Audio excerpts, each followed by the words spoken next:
Vous vous êtes peut-être déjà demandé à quoi servaient les étiquettes dans la partie blog de votre site WordPress. Donc dans le menu article, on a un menu qui s'appelle étiquettes. Les étiquettes, ça sert à quoi? Ça sert à ranger vos articles de blog d'une autre manière que les catégories. Donc je vais développer un tout petit peu pour que vous compreniez bien. En fait, il s'agit ni plus ni moins que la même chose que les catégories. Les étiquettes, c'est simplement ce qu'on appelle une taxonomie dans WordPress, c'est-à-dire un nom qu'on a donné à un tiroir. On range les choses dans des tiroirs. Donc il y a le tiroir catégorie, il y a le tiroir étiquette ou tag en anglais, ce qui est plus courant.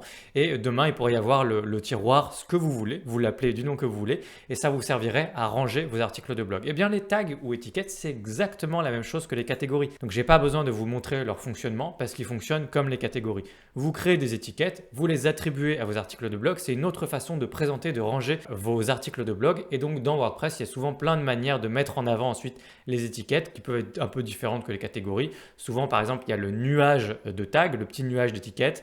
En bas des articles de blog, il peut y avoir plein de hashtags, ce que vous voulez, qui correspondent en fait à vos étiquettes. Ça, c'est des choses que votre thème peut-être vous laisse éventuellement activer sur votre site. C'est une autre manière du coup de naviguer dans votre contenu. Mais fondamentalement, c'est exactement la même chose qu'une catégorie. C'est juste une autre taxonomie pour pouvoir vous permettre de ranger autrement, non pas par catégorie, mais on pourrait presque dire par sous-catégorie. Un sous-sujet, une sous-catégorie, c'est un petit peu ça, une étiquette.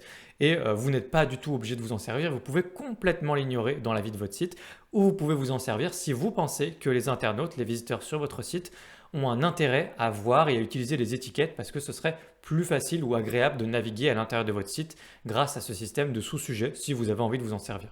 Donc retenez une seule chose, des étiquettes, c'est exactement la même chose que des catégories. C'est techniquement exactement la même chose. À vous de voir si vous voulez vous en servir parce que vous voulez différentes façons de ranger dans votre site pour vos visiteurs. Donc pensez avant tout à vos visiteurs et à est-ce que ça leur sera utile ou pas. Étiquette que vous pouvez mettre en avant ensuite peut-être si votre thème le permet en bas d'un article de blog, sinon souvent vous pouvez les mettre dans la colonne latérale et vous pouvez tout à fait mettre des catégories du coup d'étiquettes directement dans le menu de votre site WordPress, vous pouvez les mettre accessibles où vous voulez.